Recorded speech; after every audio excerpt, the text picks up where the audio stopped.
Fala pessoal do Conversas Sustentáveis, como é que vocês estão? Estamos aqui para mais um episódio, né? Nosso terceiro episódio de 2025. Já tivemos o primeiro falando de saúde mental, o segundo falando de inovabilidade, a junção da inovação com sustentabilidade. E a pauta de hoje não deixa de estar ligado com inovação e sustentabilidade também. Podemos olhar nesse viés. Eu estou aqui com o Rodrigo Meyer, a gente vai falar de agricultura vertical, vamos falar também quais são quais são os reflexos, né, na sustentabilidade, por que é uma área que está ganhando bastante voz. Então, Rodrigo, é a primeira vez que está conosco. Tchê, por favor, aí te apresenta o nosso público. Antes de começar, assim, na nossa pauta, o nosso público gosta de saber quem é que está por trás, né? Quem é o Rodrigo? Rodrigo na pessoa física, né? Como é que chegou onde chegou? Porque muita gente se define, eu sou um executivo, eu não sei o que tá. Não, beleza, cara, isso aqui eu já sei, eu consigo ler no LinkedIn, mas quem é o Rodrigo, a essência, e o microfone é teu, cara, seja bem-vindo aí. Tudo bem, Wagner. Pergunta boa, pergunta difícil, tem que parar um pouco para pensar, né? Cara, assim, rapidamente, assim, eu vim de outra área, sou de tecnologia, não tem nada a ver com agricultura, né? A gente está falando aqui de sustentabilidade, agricultura é ambiente controlado, vertical, e eu sou um cara de tecnologia, mas eu sou um cara que sempre gostou de empreendedorismo, então, né, um pouco de quem vem por trás, né? Então, cara, quem é o Rodrigo, né? Eu comecei na área de data center, que antes de eu fazer o que eu faço hoje, eu projetava e construía data centers modulares. São data centers dentro de containers ou em modos, são ambientes complexos, altamente controlados para servidores de computador para bancos, mineradoras, universidades, enfim, onde tem os dados transacionais das empresas. Então, comparado com as fazendas verticais de ambiente controlado, que é o que eu faço hoje, né, as fazendas verticais são brincadeira de criança, né? São bem simples comparado com os data centers, que você tem que monitorar a segurança de dados que está ali por trás, enfim, o ambiente. Mas eu sempre fui empreendedor por natureza. Comecei com 16 anos de idade, eu tive um site que foi considerado na época o maior portal de arqueologia e história da América do Sul, tá? Então, um portal grande. E com 16 anos de idade, eu tive isso até os meus 20 e poucos anos de idade, mas logo na sequência eu comecei a trabalhar com tecnologia, fui para trabalhei em empresas como IBM, enfim, representando outras empresas também, e eu ficava indo e voltando para a parte de empreendedorismo, então já tive 4 ou 5 empresas nesses últimos 20 e poucos anos, 27, 28 anos. O empreendedorismo sempre me pegou, né? Sempre me puxou. E, ao mesmo tempo, eu sempre gostei muito de desafio. Então, já fui competidor amador de corrida de aventura. Então, tudo que me desafiava muito, eu sempre gostei bastante.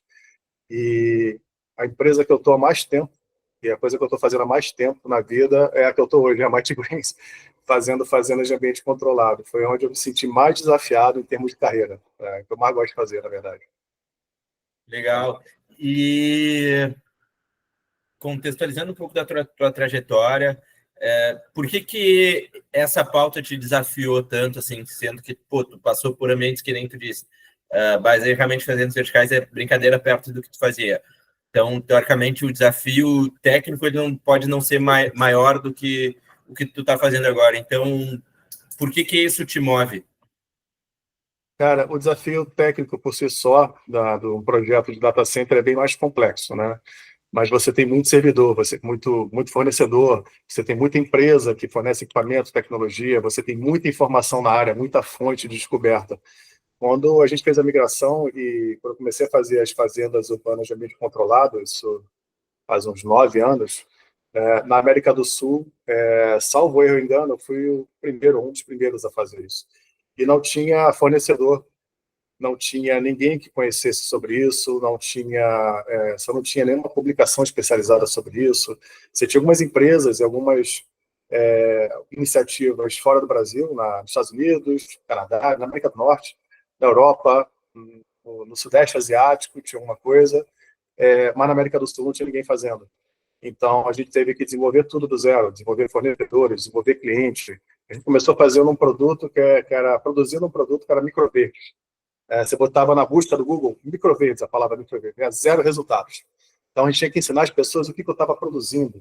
não só a tecnologia, e achar fornecedores e pessoas especializadas que não tinham, então tive que desenvolver conhecimento, mas eu também tive que desenvolver o lado do produto que eu estava produzindo, né? Então, conhecimento na área, treinamento, muito marketing, não marketing pago, marketing de ir no restaurante, ir nos mercados, fazer degustação. Então, foi um trabalho de formiguinha. E até hoje, não tem muita informação no mercado sobre isso, muito conhecimento, né? Porque é um mercado extremamente, é um processo extremamente complexo quando você desenvolve do zero. Você tem que conhecer de refrigeração, você tem que conhecer de circulação de ar, você tem que conhecer de biologia das plantas, o que você está produzindo, quais são as variáveis ambientais que cada um dos tipos de produto que você está fazendo precisam, controle de CO2, oxigênio, iluminação, tanta coisa que você precisa conhecer para montar uma fazenda de ambiente controlado, construir uma bem feita, que é um desafio por si só.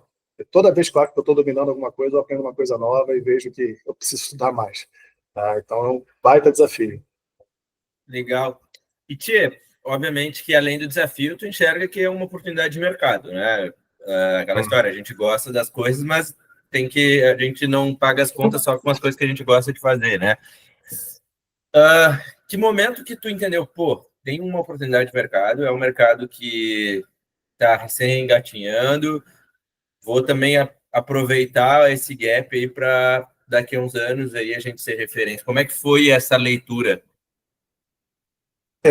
Assim, todo mercado, tudo que você faz, né, em termos de trabalho, né, de empresa que você vai ter, enfim, tirando ONG, né, no final ela tem que ter uma sustentabilidade financeira, né, então todo empreendimento tem que ter uma sustentabilidade financeira. Então, obviamente, quando eu fiz a migração, né, de data centers para fazendas verticais, fez todo um estudo de mercado, né, e entender qual era a demanda, quem fazia na região, quais eram os fornecedores, se tinha, se não tinha, qual era o potencial do mercado. Então, e os desafios, obviamente, né? Até para você entender onde você está se metendo, né? E você só realmente faz esses desafios depois que você começa a fazer, né? Mas, mas, mas você consegue se desenvolver e crescer depois que você começa a fazer também, né? Então, você precisa dar o primeiro passo, né? Mas o mercado de fazendas verticais de ambiente controlado é uma coisa que a gente sempre acompanhou muito de perto, porque foi uma escolha nossa fazer essa mudança. É um mercado que está em constante crescimento.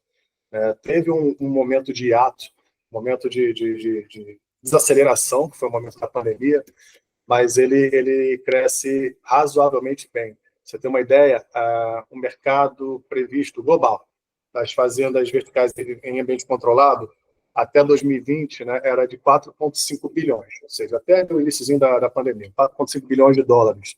Tá? A previsão é que chegue em 2027, alguns números, dependendo do Instituto de Pesquisa, varia um pouquinho, mas os mais conservadores, eles chegando a 2027 com cerca de 19 bilhões de dólares. É um crescimento expressivo. E até 2030, chegando a 26,37 bilhões de dólares, se eu não me engano. Aí isso dá um crescimento anual composto de 24,4%, 24,41%, 42%, um pouco mais de 24% de crescimento anual composto. Então, que é um crescimento bastante agressivo, mesmo com esse ato que teve na pandemia, né, que foi um momento aí que as empresas elas desaceleraram os investimentos, né, os crescimentos, foi um momento de olhar internamente e se reestruturar, ver se elas eram viáveis economicamente, ver se o mercado fazia sentido, o mercado que elas estavam inseridas e o produto que elas estavam produzindo faziam sentido, se o tipo de tecnologia, os investimentos que elas estavam fazendo, se fazia sentido. Você via muita empresa pré-pandemia investindo bilhões de dólares em robôs, em automação, para colher alface. Não faz o menor sentido. Quantos milhões de pés de alface você precisa vender para pagar um robô daquele? Eu estou falando só de CAPEX, fora o OPEX, né? O que você gasta para operar aquele robô, mais a manutenção, tudo isso. Então, são investimentos que não faziam muito sentido. Então, foi um momento de reestruturação, os investidores cobraram isso muito das empresas, ou seja, existe um limite onde você cresce, você investe, e tem um momento que você tem que mostrar lucratividade. E as empresas que conseguiram passar por esse momento, né, e sobreviveram, que é uma corrida de resistência, né, empreender não é uma corrida de velocidade, né, mas conseguiram se reestruturar, conseguiram mostrar que estavam no caminho certo. Só um parênteses, isso é bom citar aí para a galera que está começando a empreender. entender que é uma corrida de resistência e não de velocidade. É importante, assim, às vezes a gente tem aquela falsa ilusão, porque eu vou criar uma empresa e vai ser multimilionário e tem que ser amanhã e tal. Só que eu tenho um camarada meu que ele já fez exit, né, já vendeu, e ele disse, cara, eu cheguei à conclusão que tu precisa de no mínimo 10 anos para ser muito especialista em alguma coisa, para depois tu começar a pensar em negócio. Então, assim, não adianta tu querer fazer os negócios de um dia para o outro que não vai acontecer. Tem coisa que é só experiência, não tem muito. É por aí. Você, obviamente, tem as exceções, né? Enfim, mas não tem um caminho milagroso, né? É trabalho, é especialização, é estudo. Eu aprendi muito isso quando eu competia de forma amadora, né? Mas nas corridas de aventura, né? A corrida de aventura é uma corrida multimodal, né? Você tem aí a técnica vertical, um zipline, uma escalada, você tem mountain bike, você tem corrida, trekking, você tem navegação, 90% da prova, você tem, né, isso diz muito, né, para a empresa, né, você tem remo, canoagem, então você não consegue ser especialista em tudo, mas o que é mais importante é navegação, constância e resistência nessas provas. Então você pode ir muito devagar, não correr, empurrar a bicicleta, mas se você segue até o final, se você tem resistência, uma corrida de resistência, não é de velocidade, muito provavelmente você vai estar entre os 5 primeiros lugares. Porque quem corre demais nessas corridas, a não ser aquelas corridas muito profissionais, né, normalmente quebra, passa mal, não consegue chegar ao final, erra a navegação, porque está fazendo muito rápido, né, falta oxigênio no cérebro, não consegue ver o mapa direito, não sabe navegar. Então, eu aprendi muito isso e usei isso na empresa. Né? Então, uma empresa é uma corrida de resistência. Você tem que saber navegar, tem que saber administrar, saber para onde está indo, escolher bem o produto, o mercado que você está inserindo, o negócio. Mas é assim que eu vejo a empresa, é um empreender. É assim. E ali, para quem está caindo de paraquedas, assim, eu também não sou um especialista, mas para quem ainda está tentando entender um pouco do que a gente está falando, quais são o que a gente está falando de agricultura vertical? E quando a gente fala em termos de meio ambiente, quais são os benefícios em relação à agricultura tradicional? Tá, perfeito. Uma boa pergunta. Note, a agricultura vertical não é uma coisa nova, uma coisa bastante antiga, tem décadas. Né? Então, o que é razoavelmente novo, e existe algumas décadas também, mas a tecnologia começou a desenvolver nas últimas 2 décadas e isso começou a ganhar projeção nos últimos 15 anos, né? São as fazendas verticais em ambiente controlado. Tá? Quando você pensa em estufas tradicional, né, tem aquele termo, efeito estufa, né? Estufa, né? Porque a estufa você precisa de muito CO2, né, para crescer os alimentos, então por isso tem esse nome, né? Mas quando você pensa numa estufa tradicional, você já tem um ambiente ali semi-controlado, né? Você está injetando CO2 para crescer mais rápido os vegetais, né? Você precisa de mais CO2 para que os vegetais crescerem. Você está controlando alguns aspectos ali. Mas quando a gente está falando agora de fazendas verticais em ambiente controlado, significa que a gente pode produzir virtualmente qualquer coisa em qualquer lugar. Virtualmente, porque nem tudo é economicamente viável para se produzir numa fazenda de ambiente controlado. Por quê? Na fazenda de ambiente controlado, você controla o clima, temperatura, umidade relativa, qualidade do ar, se tem mais CO2, se tem menos CO2, circulação de ar. Como num data center, você está controlando hotspots, tá? Equilíbrio de temperatura, circulação, aí tem algumas variáveis, bulbo seco, bulbo úmido, enfim, coisa assim. Iluminação artificial para você substituir o sol. Né? Então, as plantas precisam de quê para fazer fotossíntese? Luz, o solar e CO2. Né? Então, bastante CO2. Então, a gente consegue fazer suplementação de CO2, se precisar, se aquele vegetal, aquele produto ali não precisa de CO2. E o sol, como é que a gente substitui? Hoje tem iluminação, que substitui o sol, e a gente consegue pegar exatamente os comprimentos de onda de luz do sol. A gente hoje aqui enxerga como se fosse branco, transparente, mas o sol, a luz que a gente recebe aqui é mais verde do que qualquer outra cor, verde e azul. Né? E você tem outros comprimentos de onda, vai para o vermelho, vermelho distante, né? Você tem o amarelo, enfim. Então você pega aqueles comprimentos de onda corretos, que aquela planta precisa para fazer fotossíntese, para gerar um determinado nutriente a mais, ficar enriquecida, enfim, para crescer melhor. você separa essa iluminação e coloca ali dentro. Então você consegue produzir mais, melhor, mais densidade, mais rápido, sem risco de sazonalidade, porque qualquer época do ano, em qualquer lugar do mundo, se eu tiver um pouco de água, um pouco de energia elétrica, eu consigo produzir, tá? Sem risco com menos risco de pragas podem acontecer, mas o risco é infinitamente menor, né? E como você está verticalizando, você está fazendo estantes, prateleiras, né, múltiplos níveis de produção, então você tem maior densidade de produção sem precisar usar terras férteis, terras úteis, que podem ser aproveitadas para outro tipo de cultura, para reflorestamento ou outros usos mais interessantes, né? Então você pode usar, você vai produzir em galpões, você vai produzir num apartamento, você vai produzir no teto de um prédio, vai produzir num estacionamento abandonado, uma casa abandonada, então você consegue aproveitar áreas então, subutilizadas na cidade e produzir alimentos perto do consumidor final, que é um outro benefício. Então, se você produz alimentos mais frescos, perto do consumidor final, com mais valor nutricional, né? Porque no momento que você corta o vegetal, você já perde 45% do valor nutricional, mais uma boa quantidade, carga de valor nutricional. Então, e você ainda tem que levar, tem aquele tempo de oxidação, gasto, o transporte aqui no Brasil não é refrigerado. Então, você está perto do consumidor final, você está recebendo toda a carga de nutrientes do alimento e da segurança alimentar para as cidades também. Cidades que não produzem alimentos, depende de outras cidades, lugares mais distantes, polos produtores distantes, você consegue produzir ali de forma mais barata, com mais valor nutricional. Essa é a E primeira pergunta. tá, vai, continua, vai. E depois eu ia inverter, mas vai, segue. Anota a segunda, segura o fôlego. E a segunda pergunta é: existem vantagens e desvantagens com relação à produção tradicional?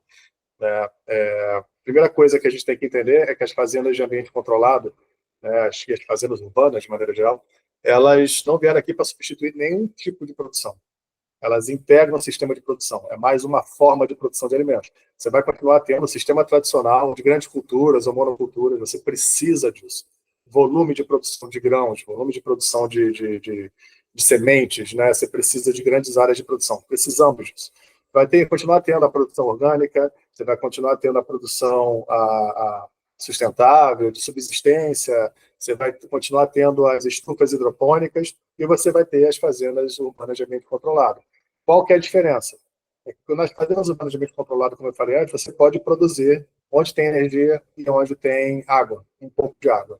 Então, cogumelos, por exemplo, que são produzidos mais no cinturão verde aqui do Sudeste, alguma coisa no Sul também, né, você consegue produzir no Norte e Nordeste, que não tem um clima bom para produzir cogumelos em escala, cogumelos alimentícios. Você consegue produzir lá. Então, em vez de trazer aqui do Sudeste, pegar daqui importar do Sudeste lá para o Norte e Nordeste, que já chega ruim, você produz localmente, vai produzir mais barato, mais valor nutricional, mais qualidade localmente. E você também diminui a pegada de carbono com transporte de caminhões, tudo isso. Então, você consegue integrar o sistema e dar segurança alimentar também. Então, você vai lá para as ilhas do Pacífico, que são ilhas turísticas, mas não produzem alimentos, dependem do continente, você pode ter mini soluções de produção de alimentos, diversos tipos, tomate, cogumelos, microverdes, folhosas, enfim, frutas silvestres, algumas delas, pimentões, tudo em ambiente controlado ali, uma densidade alta, que dá segurança alimentar para aquele pessoal. Não tem disruptura de transporte, né, ou falta. Então, as vantagens são que você tem produção o ano inteiro, não tem sazonalidade, muito risco, menos risco de inseto, não usa áreas férteis, áreas produtivas, diminui o transporte, risco de transporte, aumenta a segurança alimentar, tem mais valor nutricional que você produz em ambiente controlado. As vantagens ainda hoje estão no custo, é um pouco mais caro de produzir, mas com ganho de escala a gente equilibra. Hoje já está no mesmo preço, mais barato que orgânico. Tá? Então, isso é uma questão de tempo. Perfeito. Era um outro ponto que eu ia trazer, né, que era a questão do custo, né? Porque eu tenho certeza que alguém ia estar escutando falando, tá, mas e o preço? E o preço? Então, já está respondido. Que como qualquer tecnologia, né? Acho que tem o custo e depois evoluindo, ela tende a ficar mais acessível para todos. A questão de tu ter um espaço mais reduzido, né? E reduzir consumo de água. Isso, tu acha que em breve vai ser sustentável a longo prazo, que a gente vai ver várias dessas em várias regiões do Brasil, assim? Já está Acho que assim, vai acontecendo. ser comum, assim, tipo assim, ó, hoje a gente está falando ainda como se fosse coisas novas, porque são novas, de fato, mas tu acha que com, assim, em questão de, sei lá, 5 anos vai ser uma coisa comum? Perdão. Já, não, com certeza, já está acontecendo. A gente aqui, hoje, a gente mudou o foco, né? Nós começamos com a ideia de construir, fazer acho que é o que a gente faz com o data center, né? Construir esses ambientes controlados para a produção de alimentos e vender. Mas rapidamente a gente tomou um banho de humildade. A gente percebeu que a gente conhecia um pouco de ambiente controlado, mas não conhecia nada de produção de alimentos. Não conhecia as variáveis que eu precisava para produzir aqueles alimentos. Eu não tinha experiência de produtor, então eu ia vender algo para as pessoas produzirem, mas eu mesmo não tinha essa experiência. Então, a gente tem um passo atrás, nós desenvolvemos um pouco mais de 70 SKUs de produtos, né, variações entre microbios, cogumelos, fizemos alguns testes com vegetais adultos e alguns outros testes com outros tipos de culturas, mas desenvolvimento mesmo foram 73 ou 75 SKUs, eu não recordo agora, e a gente chegou num nível de conhecimento e de tecnologia e de custo também, que hoje está bem mais barato. Quando eu comecei, uma lâmpada de produção era R$ 8.000. Tá? Isso é a única que tinha no mercado. Hoje você encontra lâmpadas de produção a partir de R$ 100. A diferença é gritante no custo. Isso 9 anos depois. Né? Então, hoje, eu posso dizer que no Rio, eu estou trabalhando com quase 2 dezenas de oportunidades só na cidade do Rio de Janeiro para fazer ambiente controlado, e eu tenho oportunidades no Brasil inteiro. Então, o número de oportunidades somadas, eu estou trabalhando agora, de leads, né? Cerca de 40, 50 leads, alguma coisa assim. Eu tenho que dar uma olhada no CRM lá. Mas a gente tem muito, e isso tudo é demanda orgânica. São pessoas que buscam a gente, que sabem que a gente faz isso há muitos anos. Eu mudei, como eu disse, o foco, eu não produzo mais alimentos. Eu desmobilizei a minha última fazenda no meio do ano passado, em agosto do ano passado, para não concorrer com meus clientes, e hoje eu foco só em consultoria, em projetos, em treinamentos ligados à construção, Dá o enfim, a beabá fazer para a os ambientes galera. controlados. Desde desenhar, fazer o projeto, ou a assessoria, ou uma consultoria, ou um treinamento. Então, a gente tem diversas áreas, diversos tipos de treinamentos e consultorias diferentes. Depende da demanda E do cliente.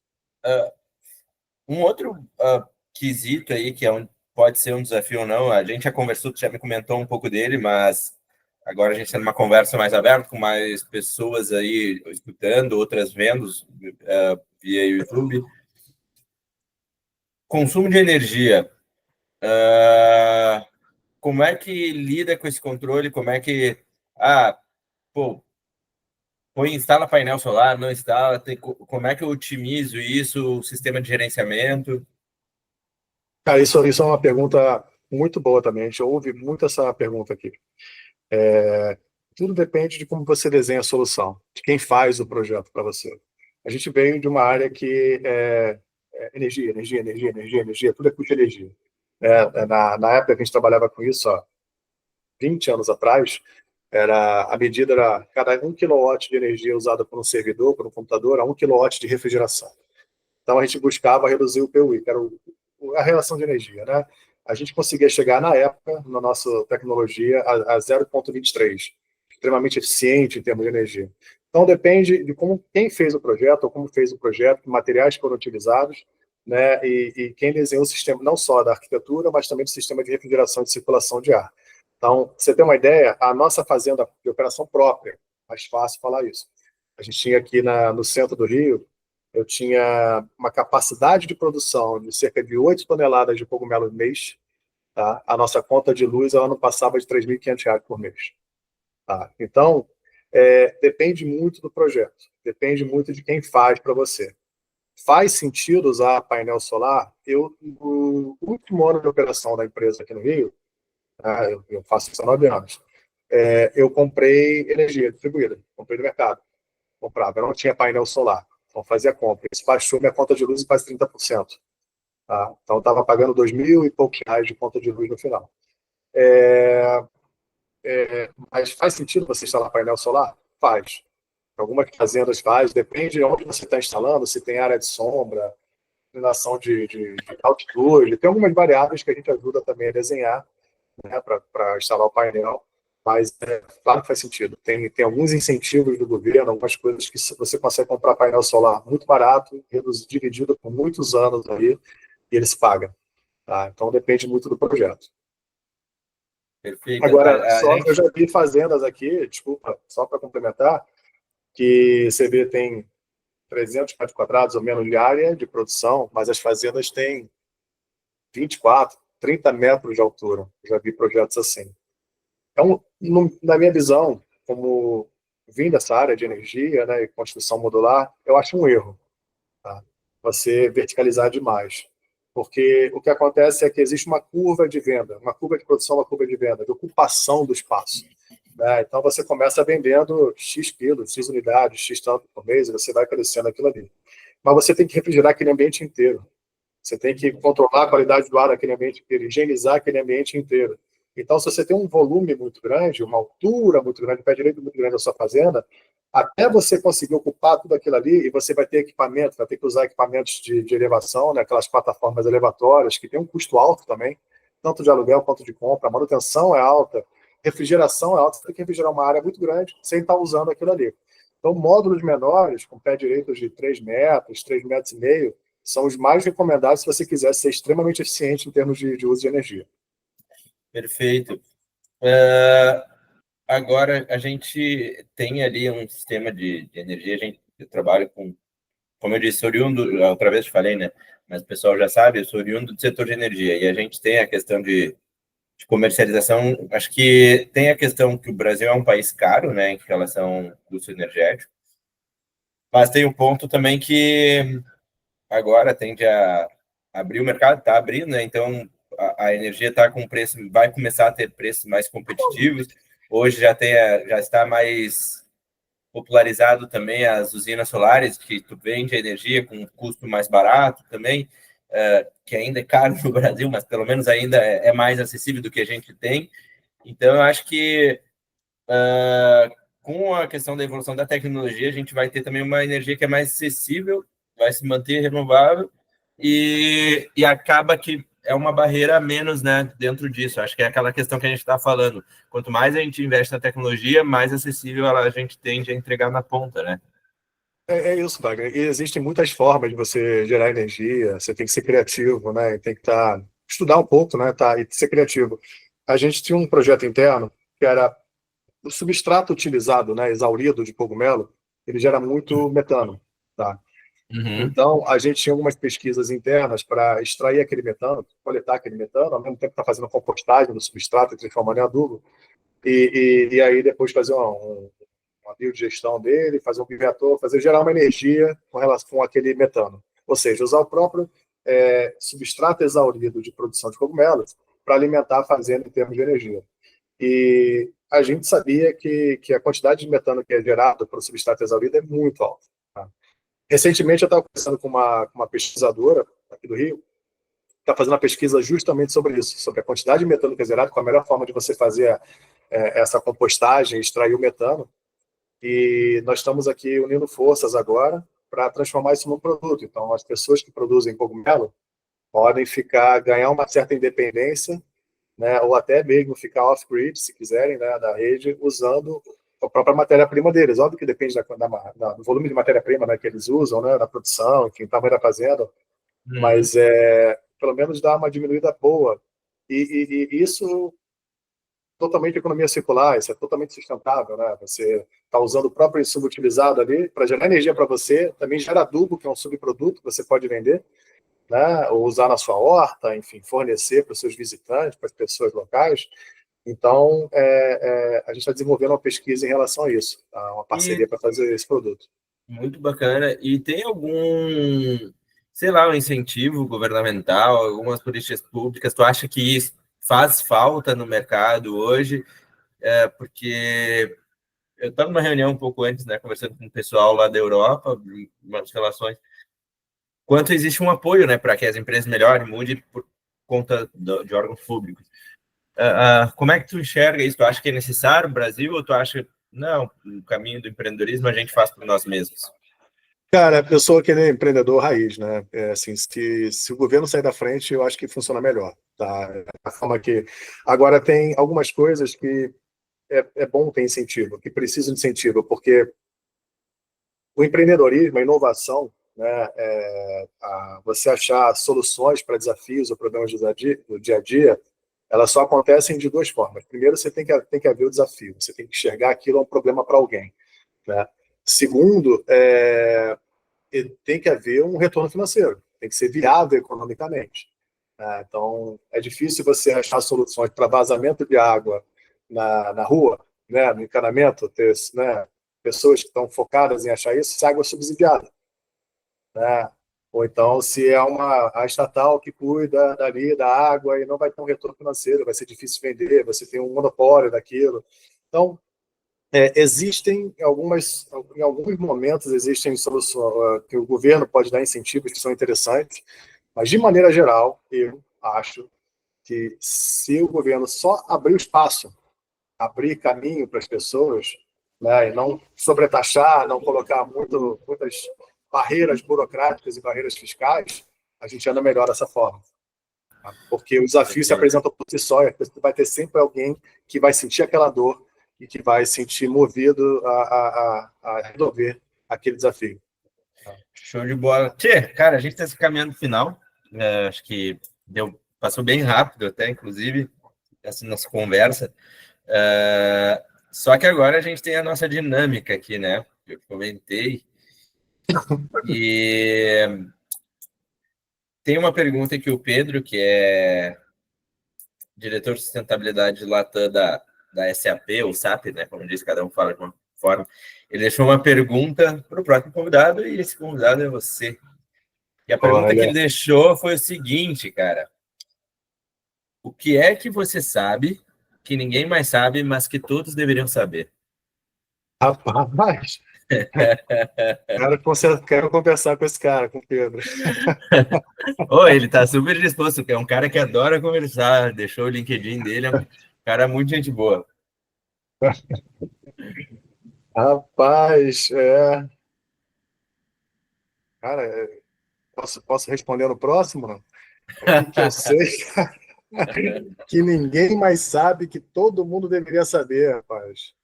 Cara, Manda pode a ser próxima sobre a pergunta. vida, filosofar sobre a vida, pode ser o que que tu acha que é um ensinamento que tu tem aí que pra ti, assim, tu fala, cara, não viveria sem isso, e acho que todo mundo deveria olhar para isso, sei lá, eu. O que eu falo pro meu filho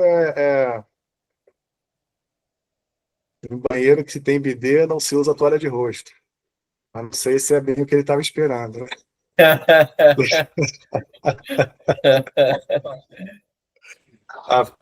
Manda a próxima que eu vou pensando nessa. Vamos lá. A gente Tá, volta vai, para essa vai, depois. para o Brasil dar certo, ele precisa de mais Educação. educação, né? Eu sou particular, eu acho muito que educação também. Você ia falar, seu Pedro, viu? Na próxima semana, uma dessa.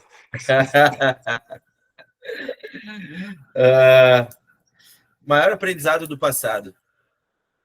Rapaz, o maior aprendizado do passado, para mim, tem muito a ver com a minha vida, com as escolhas, inclusive de esporte, tudo isso, é não desistir nunca.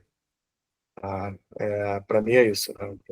Meus maiores arrependimentos são nos momentos que eu desisti de alguma coisa. Eu só lembro do que eu desisti. Eu não lembro do que eu não desisti. Impressionante. O... É aquela história, né? Que o arrependimento é melhor se arrepender por algo que tu fez do que por algo que tu não fez, né? Porque tu vai Mal ficar a vida feito. inteira remoendo, né? Eu Nunca vai lembro saber o final da história. eu lembro das provas que eu desisti de corrida de aventura.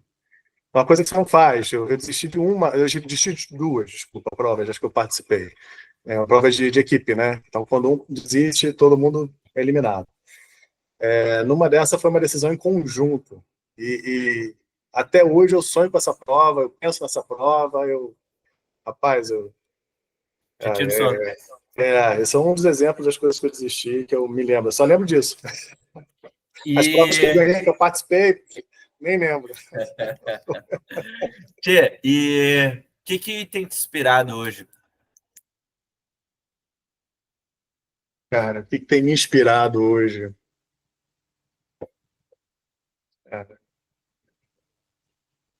É, assim, no momento atual que eu tô, né, eu passei os últimos 9 anos desenvolvendo processos e tecnologia para produção de alimentos, né, e desenvolvendo todas as variáveis alimentares, as receitas de produção que a gente chama, né? Hoje, para mim, cara, essas consultorias que eu estou fazendo, essas conversas que eu estou tendo com os clientes, e eu estou amando demais voltar para esse ambiente, né, e fazer esse tipo de coisa, e estar compartilhando conhecimento, e estar ajudando as pessoas a produzir mais ou ganhar dinheiro. Para mim é isso. Você Hoje, sintetizaria em compartilhar com conhecimento? sim, eu gosto muito da aula, da consultoria, eu gosto bastante. Uh, e o que tu tem mais desejado para o futuro?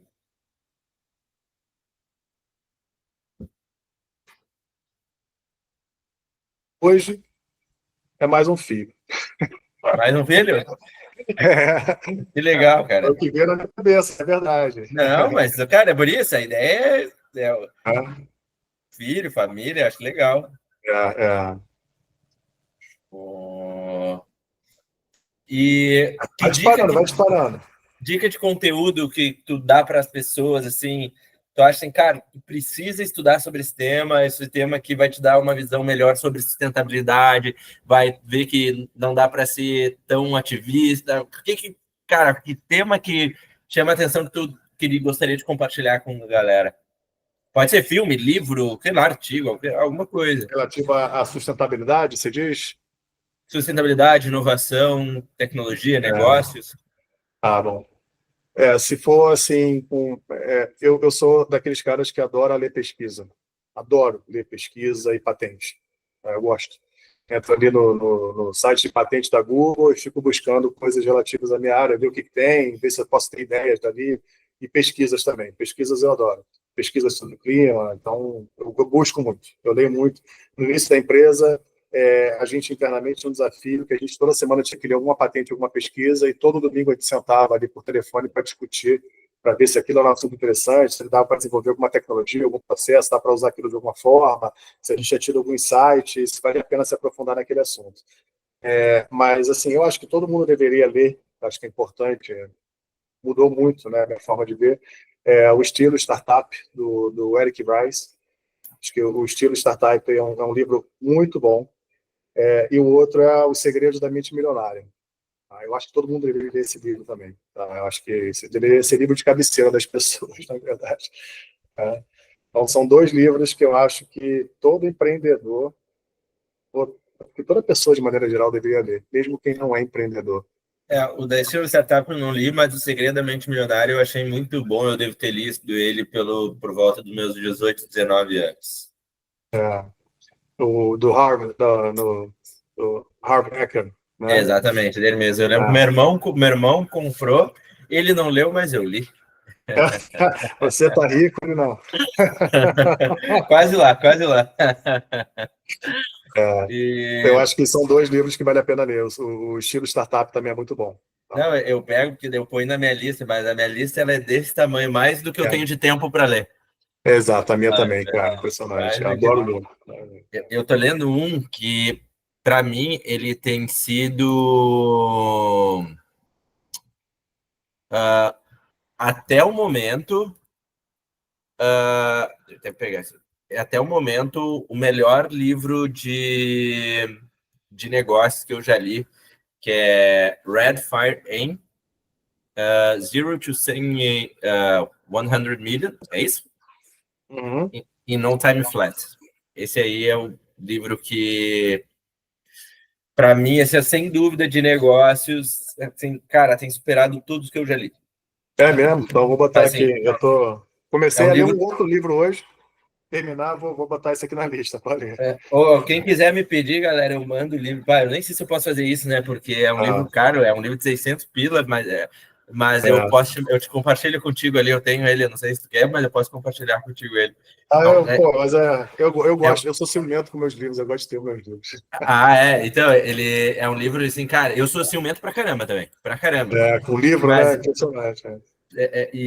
tanto que meu sonho, né, é ter uma biblioteca em casa, aquela biblioteca mesmo, assim, sabe? Eu lembro que eu via nos filmes, assim, eu falava que irado e tal, e eu adoro ler, eu gosto do exemplar. Nesse, como eu ganhei também ele digital, então eu leio, né? Mas assim, eu tô no final dele, ele é um livro de 500 páginas, assim, que ele vai dando step by step, assim, cara, de como tu construir uma empresa de 0 a US$ 1 milhão, depois de como é que tu chega a US$ 10 milhões, depois de 10 a 50 e de 50 a 100. E aí é um cara que ele tem vários negócios em diversos segmentos e todos eles já superou essa barreira, e ele conta que tem um caminho para isso, né? Daí, cara, legal pra caramba, assim, fala de canais de venda, sim, é muito interessante mesmo. E, tia, e voltamos para a pergunta do Pedro agora. Eu vou estar tentando ser mais filosófico, mais Fugere Urben, entendeu? Meio, sei lá, homúnculo parlapatão, mas não vai rolar. Eu vou falar um pouco, então, da minha área, então, relativo Claro. ao que a gente faz. Tá? Então, vamos lá. Vou só recapitular a pergunta aqui para todo mundo estar no mesmo pé, né? O que eu sei que ninguém mais sabe, que todo mundo deveria saber? No lado de ambiente controlado, que o sistema de refrigeração ele se comporta muito diferente de uma fazenda de ambiente controlado do que ele se comporta no ambiente comercial e no ambiente residencial, até no ambiente industrial, dependendo do produto que você faz. Tá? Então, esse é uma das coisas que a gente ensina nas consultorias e mostra. O sistema de refrigeração, o comportamento dele quem trabalha com refrigeração, especialista em refrigeração, apanha em sistema de refrigeração de ambiente controlado, principalmente quando está produzindo cogumelos. Tá? Porque existe algumas que eu não vou entrar na parte técnica no ambiente do sistema de refrigeração, mas o cogumelo ele entope por dentro do sistema que você não vê, os esporos atrapalham as serpentinas, as aletas ali, então a expansão de gás, a forma que você trabalha o ar-condicionado, carga de gás, vazão, flecha de ar, tudo isso tem que ser repensado, é muito diferente quando você faz o ambiente controlado. E isso aí é um conhecimento que ninguém passa na área de ambiente controlado. É só na experiência mesmo, quem conhece muito de refrigeração. Então, eu vejo muita gente fazendo de ambiente controlado hoje para cogumelo usando sistemas de refrigeração que não vai dar certo, não dá certo. Eu diria que é a maior parte das empresas, né, que eu vejo. Então, você tem que pensar num sistema comercial para industrial e tem alguns detalhes diferentes para fazer ali. Então, relativo a isso. Fui para o negócio, fui para o técnico. Fugi, Pedro. Ou não. Eu vou mandar para ele depois, Pedro. Essa pergunta vai me perseguir, Pedro. Tu vai ver só, vou pensar numa outra resposta mais filosófica. Tia, e que pergunta que tu vai deixar para o próximo convidado? Porra, depois do Pedro fica difícil, hein, cara? Caramba. Cara, mas teve a do psicólogo lá do Henry, que eu achei muito boa também, que era além do dinheiro, pelo que você trabalha. Era mais tranquila, mas também era de reflexão. E a pergunta, eu queria responder essa. Dá para mudar? Pode responder, fica à vontade. Também, pô. Essa pergunta é boa, cara. Porque não pode ser os dois? Não, mas ele disse que tá ok. Mas além disso, o que mais? Por quê? Então, assim, não, porque não pode ser as duas coisas. Além disso, né? Você tem que trabalhar pelo dinheiro, é claro, né? A não ser que você já viva de renda e queira trabalhar por, né? Doar alguma coisa, enfim, seu tempo, né? Que é o mais precioso que você tem. Legal, mas eu quero tudo, cara. Eu quero trabalhar pelo dinheiro, eu quero trabalhar pela felicidade, quero trabalhar pelo meu retorno de maneira geral, eu quero trabalhar para poder compartilhar, para doar meu tempo, para ajudar outras pessoas a conseguirem fazer dinheiro também, porque no final das contas eu estou vendendo negócios, eu só funciona para mim se funcionar para outra pessoa, né? Então, eu estou trabalhando pelo dinheiro e pelo tempo, trabalhando para que o meu dinheiro faça mais dinheiro, que eu possa ter mais tempo para trabalhar em mais coisas e ter mais tempo para minha família ao mesmo tempo. Eu quero tudo, cara. Eu posso ter tudo? Eu posso ter os dois? Espero que sim, né? Pedro, porra, aprende a perguntar, cara. E tu, o que tu vai deixar para o próximo? Porra, mas depois esses dois aí fica difícil, cara. Caramba, qual é a pergunta para o próximo colocado, cara? Eu não sou de perguntas filosóficas, não. Você me pegou de calça riada aqui. Mas qualquer coisa, o que que tu acha sobre a vida, sobre negócios, qualquer coisa que tu acha importante que tu perguntaria para um mentor, para um C-level, para um investidor, Pô, seja cara, sustentabilidade, seja ou não. em cima da hora, assim, qual é a pergunta que eu vou deixar para o próximo convidado, né? Exatamente. Mas eu vou fazer uma pergunta simples, mas é uma pergunta que eu lidei com isso durante muito tempo. Para mim foi muito difícil chegar nesse equilíbrio, tá? Então eu batalhei bastante. Como é que você faz para equilibrar a sua vida pessoal com o seu trabalho? E essa é uma pergunta bem simples, mas eu falei, eu empreendo há 30 anos, entre indas e vindas, né? E foi muito recentemente que eu aprendi a equilibrar isso. Ainda estou aprendendo, na verdade. Eu perdi boa parte do meu tempo de família aqui, meu tempo com a minha família, no trabalho. Tu Trabalhava sabe de. que eu tive um debate esses dias com um grande amigo meu, um debate não, uma conversa assim, né? Ele é de negócio, tem uma das maiores boutiques de M&A do Brasil. Aqui na região sul é a maior, aqui em Santa Catarina, Rio Grande do Sul e Paraná, no middle market, né? Então o foco deles ali é a galera aí que fatura pelo menos até uns 500 milhões, de 50 a 500 milhões. E tava batendo papo com o Jeff e eu falei para ele, né, que ele é um cara super família, eu me considero uma pessoa super família também, mas tem um ponto da vida que tu precisa desequilibrar para Hum, atingir. Porque assim, se tu quer ser uma pessoa boa ou muito boa, de repente tu vai conseguir ter um equilíbrio. Agora, se tu quer ser excelente, que nem tu falou de esporte, eu fui esportista também, eu joguei futebol há muito tempo, eu lutei, e eu sempre fui um cara muito competitivo. E se tem um esporte que eu me destaquei mais, foi no futebol, assim, tive empresário, tive oportunidade de jogar, era vagabundo, não gostava disso, né? Então, assim, eu sou muito transparente nisso, assim. legal. Só que tem um ponto, por exemplo, no empreendedorismo que eu tenho como meta fazer um negócio mais de 1 bilhão de reais. Sim. E então, seja sendo o founder ou participando, né? Porque tu não precisa ser necessariamente o founder, tu pode participar de algo grande também. Tá. E eu acho que tem um determinado momento para tu atingir um nível de excelência, tu vai ter que abrir mão muito grande disso. E a pauta conversa começou quando eu compartilhei com ele. Não sei o quanto tu acompanha a arte marcial, eu acompanho bastante. Tem um lutador que hoje é campeão do segmento dele do UFC. E aí ele falou que quando tu quer ser excelência, tu vai abrir mão da família por um tempo. Tu vai abrir mão de saúde, porque muita gente confunde, às vezes, o atleta com saudável, e não, teu corpo está no limite, ele está ali no estresse muscular, ele está em todo assim que a galera não percebe. Então, eu acho que tu tem que ter um tempo para isso. O problema é que tem muita gente que quer aquela história do atleta, tu quer jogar a vida inteira em alto nível, e uma hora vai estourar a corda, É. e aí vai dar um problema. Eu acho que o empreendedor, de maneira geral, é muito parecido com o atleta, né? Você vai com tudo dentro ou não vai, né? Então você está sempre no limite com tudo, né? E eu acho que conforme você vai tendo estabilidade, né? Vai amadurecendo e vai ganhando conhecimento do que você faz também, como você falou, né? Chegando próximo dos 10 anos, né? Eu acho que aí você vai ganhando esse tempo. O equilíbrio, eu concordo contigo, o equilíbrio nem sempre é possível. Eu abri mão do esporte para ter mais tempo com a minha família, porque senão eu não teria tempo com a minha família.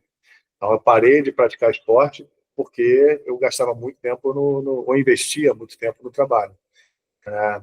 Mudaria muitas coisas hoje? Mudaria, mas é fácil você ver isso depois que já Não, passou. exato. Você está dentro. Quanto ganha mais maturidade, quando...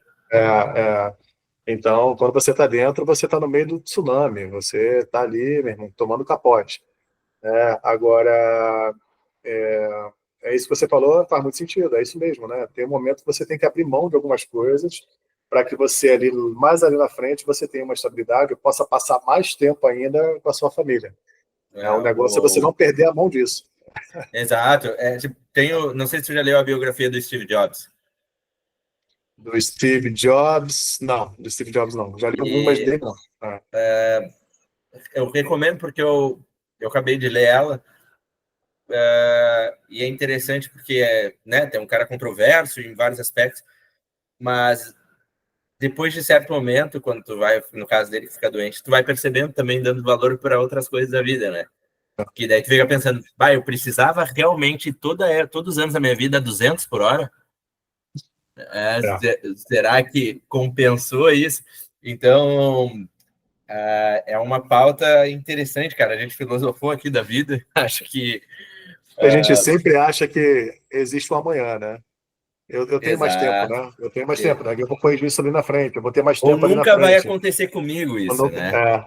Mas você não sabe, na verdade, né? Você está numa aposta, né? Você está dando o máximo de si naquele momento, esperando colher um resultado até um determinado momento, para que você possa ter aquilo que você quer, né? Eu hoje penso um pouco mais, como eu te respondi antes, eu não posso ter os dois, eu não posso ter tudo.